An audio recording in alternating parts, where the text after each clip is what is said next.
Hey, what's up? It's Jim, and today I'm going to talk about Triple Frontier. When you have a group action movie kind of thing, like this movie is, you need to have very defined characters. You as an audience need to understand who each of these characters are almost exactly. You need to be like, I would have a beer with them, or I understand that character enough that you would think, oh, that guy would do that guy would do this, and so forth. This movie has a lot of twists in its narrative that you don't see coming. It has some surprises. In terms of being like a Hollywood action movie, it is fine. But in terms of how structure and how all these things work, this movie doesn't work. And I think the main reason is it doesn't take lessons from probably one of the best versions of this, which would be The Dirty Dozen. When you think of Dirty Dozen, you have these defined characters, whether it's, Jim Brown or John Cassavetes or Telly Savalas, and you understood who those guys were before you go into that combat. You might see surprising things about those characters within that combat, but you understood who they were. And Triple Frontier doesn't really do that, and I notice some people are like, well, it doesn't need to because it's so fucking adult and all this stuff. I am absolutely sick of lack of clarity for literally no real reason being viewed as sort of mature, because it's kind of like not answering a question because you're like too much of a man for that shit, when you're like, no, just this is a really easy thing actually. If you could just answer yes and go, well, that'd be, I'm a man and men don't do that. And that's basically what Triple Frontier does. I think it has a lot of interesting things about it. I think in a much more capable filmmaker's hands who understands how to do an action movie like this, which J.C. Candor, isn't clearly while watching this. And if this film had been done in its original version with Catherine Bigelow, this was supposed to be sort of her follow-up to The Hurt Locker. I even like the nice Hurt Locker grocery store breakfast cereal aisle reference that happens at the beginning. I don't know if that was a reference, but it's oddly coincidental. That basically that you need to know the ins and outs to make a really good version of this, or even a subpar version of this. You need to understand the action genre. And this is a film that is kind of like, no, we're more mature, man. We're saying all this other shit. And it's like, are you? Or are you just not doing what you're essentially made to do? And I do think these have semi-definitions of these characters. Like Ben Affleck is sad dad. Oscar Isaacs is cool guy who lived in South America and was doing drug stuff. Garrett Hedlund likes to get punched in the face. Charlie Hunnam gives speeches. Pedro Pascal is the non-white guy. No, I'm sorry. He has a kid and he used to fly, but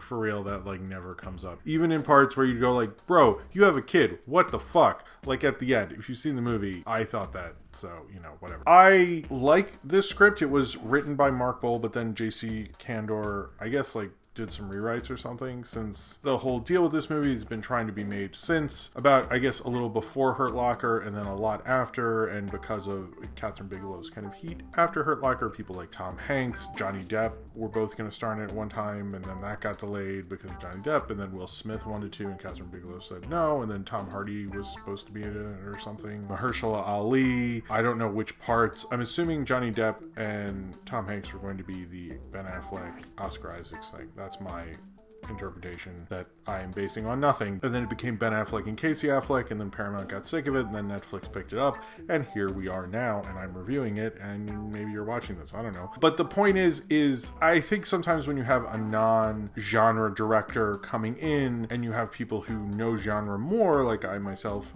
know the genre to a fair amount, and you think, oh, you're just calling him on his shit because he doesn't know it. But there's times when people can do interesting things with the genre and say things with the genre that you don't expect. Recent example being Jordan Peele had never done a horror movie before, and Get Out is an amazing horror movie. That is a good example of that. Whereas you get to this and you're like, I don't think you're doing with this genre what you think you are doing. And the whole dour, let's desaturate the crap out of these things is so boring, because it's just to be see, we're so dour. And I'm like, I get it. You don't need to do that. How come in all the dour 70s movies that are way better than this Clint Eastwood desaturation cinematography thing, those are so much better than all of these, and yet you need that? You need that because it's a stylistic boring choice, because you're not getting that through your narrative and your acting and your direction. So I like some of the performances. I think Ben Affleck does a decent one. He kind of overdoes it. By the end, I was like, can we get like fun Ben Affleck again. Like, what's with this guy? This guy sucks. Oscar Isaacs is always charismatic. I mean, I think they're a good group together, and I think they work together, and I think the movie is interestingly compelling, because if it had just been a simple heist film, which it is not, I would have been like, whatever with this. But then, because it has twists and turns to it, it makes it far more interesting. I think what makes something like The Wild Bunch or Seven Samurai or Magnificent Seven or A Bug's Life or Dirty Dozen, again, is because I knew those characters through and through. As good as their performances could be, I kind of know them as basically like sort of archetypes, and that's not interesting. As a cinephile, I guess, as a critic, I never think about that movie The Accountant with Ben Affleck. I reviewed it, I saw it in the theaters, all that stuff. It did really well, actually. It did really well on home video and rental, and people generally, for real, actually like that movie. If you like The Accountant, then I'm sure you'll love this film. And Ben Affleck is very good at doing that super serious, I'm a serious guy, I have a kid or something kind of movie. Knock yourself out, you'll do great. But in terms of the genre of action films, this leaves like no presence other than, hey, it's a big action movie on Netflix. That's all this movie is. And it's all it's really going to leave you with. It has some twists and interesting turns in it, but it's the kind of movie, you know, even the poster isn't that interesting. Like, there's sometimes a studio gets rid of a film and you think like, why would a studio get rid of such an interesting property, like with all these movie stars that like people wanted to make for so long? It's almost like they know something. And when I was watching, I was like, you know, it's not horrible. I think it is decent, I guess. But it just, like, on a pure structural level, you need to understand your characters. That's what you need to do for this film. If you think of, you know, John Wick, I know exactly who John Wick is for that kind of a movie. But this film demands more. It demands more caring for me as an audience member. It demands more attention. And it is not given that to the writing.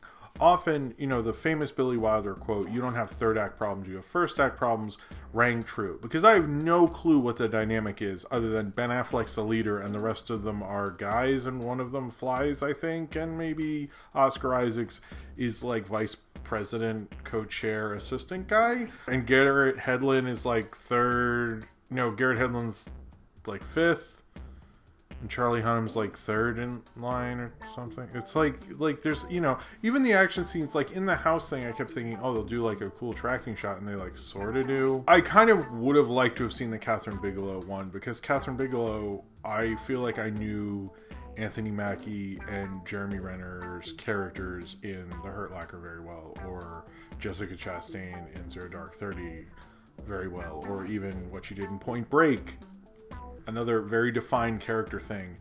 And in this, it just felt like what a normal, boring kind of action director does with this. In that way, I found it disappointing, because I watched it and I thought it was like a fine kind of super serious action movie, and it sounds like something that you watch that weekend or because it's the hot movie, but I don't think it has much of a lasting staying power, because it's not saying much other than its twists and turns. I think its twists and turns will deceive people into thinking like, oh, you know, you believe this is like getting into things that happen in South America and the drug trade and everything like that. You know, Pedro Pascal was on this show called Narcos, and I think it did a way better job than anything in this movie does. This movie does something that a million different things have talked about the drug trade in South America before. This movie does not do that in an effective, interesting way.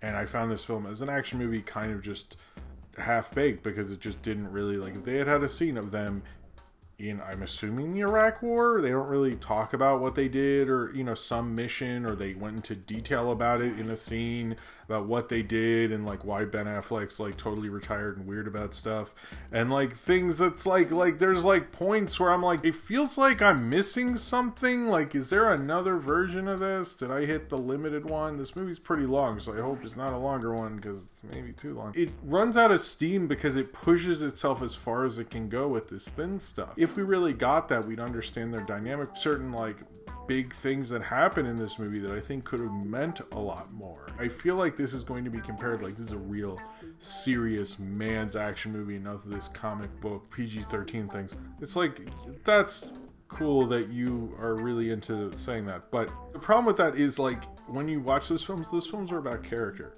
and there's a reason like people care about those characters, because those films are built to do that, and this film isn't. And, you know, another big serious movie, I understand every character in The Deer Hunter. because they understood how to set those people up, how to talk about them, how they change in conflict, what has happened to them because of that conflict. I think that film very much does that. And then you get to Triple Frontier, and clearly these guys are going back to conflict and the seductive nature of that, but you don't understand where the thrill of them wanting to come back to it too. You as an audience member are like, I mean, I hope they start shooting stuff because I'm bored because Ben Affleck looks sad in khakis. It's sad to see anyone in khakis. I just find this to be a very serious movie for people who don't see actual art movies that are actually serious and actually have some artistry behind them. I hate action movies that try to be like art movie and also be like full quotes on that and also be an action film, because it's usually like combining things that shouldn't fit, and you think that sounds cool, but often it turns into like that movie Lawless. Does anyone remember that? Combining things and like it's not working and like it's just a slog and you're kind of missing the point. You're not getting like this is a mainstream film and you're not really doing an art film either. You're making like a DVD that a weird person recommends to you and you go, you have bad taste, but you seem to have seen a lot of movies somehow. I'm sort of just okay with this, but the more I kind of sat with it and found out like people really like it, which is disappointing. The Catherine Bigelow version of this is what I probably would have liked a lot more. This is actually the first film I've ever seen from him, and I found it kind of not, I wish I kind of Margin Call was a film I've always thought I should see, and I don't know if this like totally gets me really into that, and I think he should, he's very good at like showing the event of the story, but he's not good at showing the characters that make that event. And I think in terms of this narrative, it wasn't just about the event, it was about the characters and how those characters' lives have come to this point and how they need to go on this adventure and do this thing. You can't do sad dad movie without showing why those dads are sad in the first place. We just got to sad dad. It's like we're missing like an important piece of this puzzle and it just doesn't fit together, unfortunately. So if you have seen Triple Frontier and you would like to talk about it, then comment below in the comments and subscribe if you would like to.